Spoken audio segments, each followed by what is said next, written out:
Well, hey everybody, John Rethlin here, and this is Which Was Worse, episode 17, where, yes, I'm going to be talking about more badly booked title reigns. I swear to you, this is not all this series is going to be, but I wrote down a bunch of these while at work one day, and was like, okay, there's a lot of championships to cover, and I mainly pick ones that kind of have some similarities, like, just ones that lasted about the same amount of time, or ones that took place, with guys that had similar styles or something like that.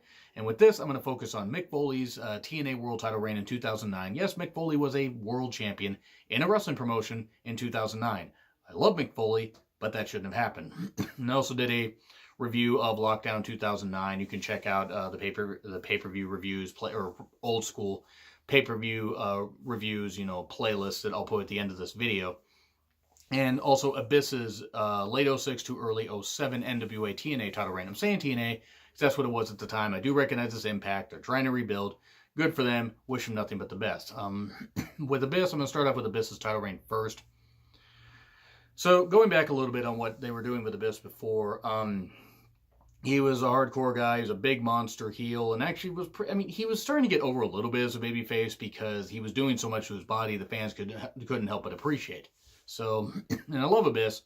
He did some great things in Impact.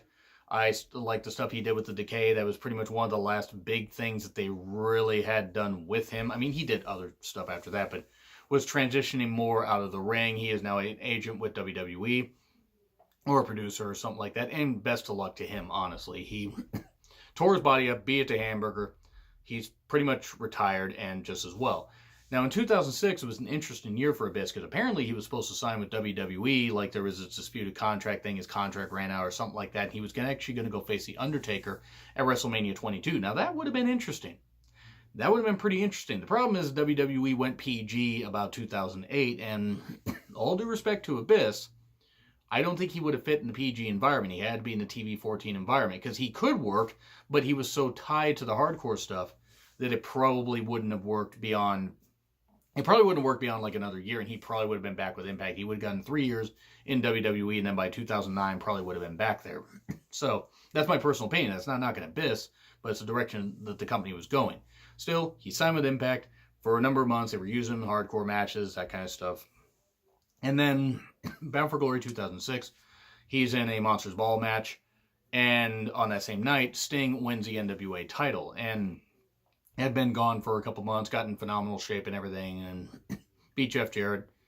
And then Sting was champion, and they did this match at Genesis, and this was actually going to be kind of the precursor to what would eventually be the Sting-Abyss feud in 2007.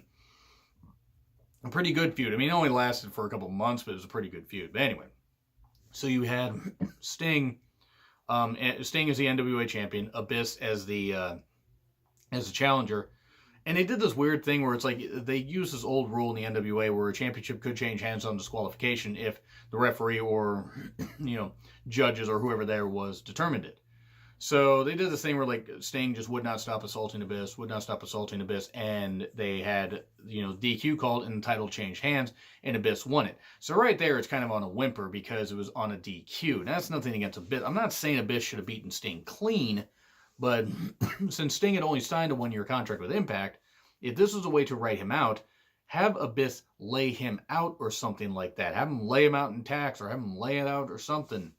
Because Sting was only gone for a couple months. I mean, he was back by either late January or very early February or something like that, and had started the feud with Abyss, trying to get through to Abyss and get rid of Father James Mitchell, who, great, by the way, great manager. So Abyss wins the title by DQ. And then has the match at, I want to say sometime in December. It was December's Turning Point. I think they were still doing Turning Point in December. He keeps the title, but then, yes, he's NWA champion, and it's great. Abyss deserved, world championship accolades for what he had put his body through at that point. But the NWA title, in all due respect, now it actually is starting to mean something. Nick Aldis, Cody, and a few others that have held the championship are doing pretty well. Tim Storm, I believe, was one that had the championship for a bit. I'm not able to follow as much of the NWA as I would like. The Billy Corgan led NWA.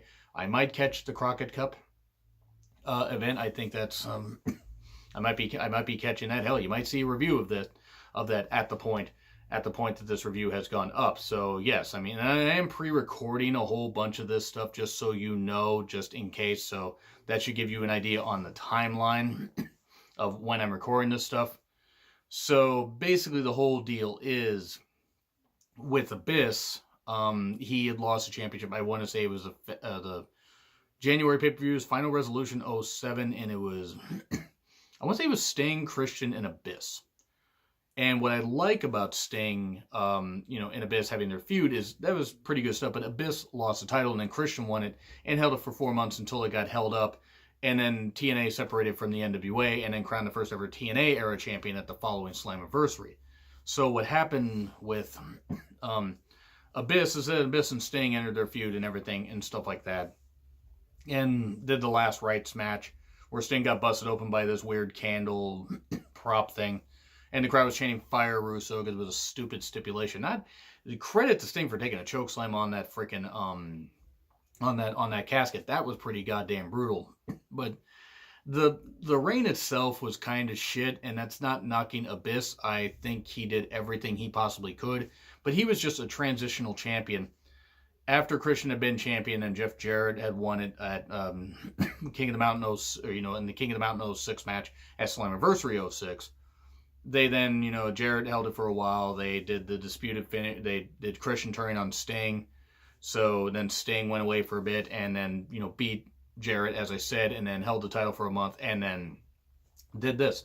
So it was great that, it was great to see Abyss as champion, but it was a title reign that pretty much ended with a goddamn whimper. And that's unfortunate because Abyss actually should have gotten a bit of a longer reign out of it. I would have liked to have seen him get about a 4 or 5 month reign, and I think we would be having a different discussion. I probably would not be talking about it in such a negative light if he had gotten that kind of reign. But now we get to Mick Foley's title reign. I did do a retro review of Lockdown 2009, sometime before this, and it was obvious. It was, that was pretty fun. It wasn't a perfect show, but looking at what they did with Foley, he came in right before Bound for Glory 08. He was a special guest enforcer in the Kurt Angle, Jeff Jarrett match of Bound for Glory 08. Broke out the, Mr. Sacco and stuff like that. Was in some tag match, I want to say in the January pay-per-view, and I can't remember if that was Final Resolution or if they had just changed it at that point. It wasn't Genesis. It was something. It was a January pay-per-view and nearly got his leg broken. Fortunately, he didn't. He entered this feud with Sting soon after that, when Sting was still in the Main Event Mafia, but not in the Main Event Mafia. I liked the Main Event Mafia. I thought that was a pretty good stable. But then they enter this feud, and it's kind of rekindling their feud from 91 and 92 in WCW. And what was nice is, okay, they did great video packages. The build-up, the promos, everything was fantastic. The problem is when the bell rang. Because Sting, and I love Sting, Sting probably shouldn't even been wrestling like all that much in 2009 he still had something left. 5-6 years later, that's another story. And I love Sting, but I made me thinking he hung on a little too long. Foley by this point was fucking wiped out. Even if he was in phenomenal shape as far as his weight and everything, there was no reason for Foley to be in a world title picture. This is where they had champions. They had champions before, like younger champions and younger guys and stuff like that. Samoa Joe was champion. Kurt Angle was champion. Yes, he was more of a legend and stuff like that, but he still had some stuff left. So yes, he was a WWE cast-off, so to speak, but he had a longer run in Impact and became much more of an Impact guy than he became a WWE guy. So he was champion. Then Joe was champion, and Joe's reign was pretty goddamn shit. I did one of those. In fact, I actually think it was either episode 2 or 3 that I did, where I compared Joe's reign as TNA champion to Punk's world title reign in 08. But anyway, enough plugging in my shows. With Jarrett, well, not with Jarrett, but with Foley here. Foley was going to take the title from Sting because Sting had beaten Joe at Bound for Glory 08. So Sting had held the title for, at this point, about 6 months. And that was fine.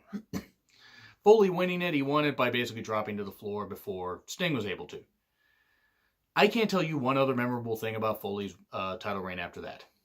I know he was champion and he was this, he was that. He couldn't wrestle every single week. He shouldn't have been wrestling then at that point, but they did this weird thing at like I believe it was Sacrifice to some May pay-per-view. They changed the names after a while of the regular pay-per-views they had going on at that time for a few years. So some of the names, I'm sorry, they kind of just float out of my head there. But with Sting, he's out of the main event picture. You got Foley here, and then you got you still got the main event Mafia shit going on, and Foley puts his title on the line in the King of the Mountain match, and this was the famous one where Kurt Angle won, and then you had let's see, yeah, you had Kurt Angle win because Joe was like, here's the title. It made no goddamn sense. It made no goddamn sense to do that and to give him the title. Because then it's like, okay, Joe's now with the Main Event Mafia, though it's supposed to be about the old guys against the younger guys and everything, and what? I mean, it made no goddamn sense. So Foley's title reign ended with a goddamn whimper. And then Foley would go on to feud with Kevin Nash and that kind of stuff, and feud with Abyss. And that didn't work at all. Even though, okay, it should have worked, but there were some botched finishes, which is no fault of the guys. But, okay, Foley's, I gotta say Foley's was worse. At least with Abyss, it was something different. At least with Abyss, he still had some years left. With Foley, it was just like shoving the younger guys out of the way to not even use WWE cast-offs. Because Foley only had he had an off and on run in the company, but as a wrestler, as a full-time wrestler, it was like 4 years, and then would make sporadic appearances after that. Foley's, and the reason it's Foley's is because it was unnecessary. Yes, it was cool to see these two legends clash, but this is where cracks are starting to form in Impact, or in TNA at the time. So at least Abyss was something new. Yeah, the title reign wasn't booked all that well. You could almost say they're equal, but Foley's was worse because then Angle won it, and then Styles won it. And then Styles lost it to RVD, which is another one I'm going to touch on at some point. RVD's TNA title run. And it sounds like I'm knocking TNA Impact Wrestling. I'm not. I'm knocking some of the decisions.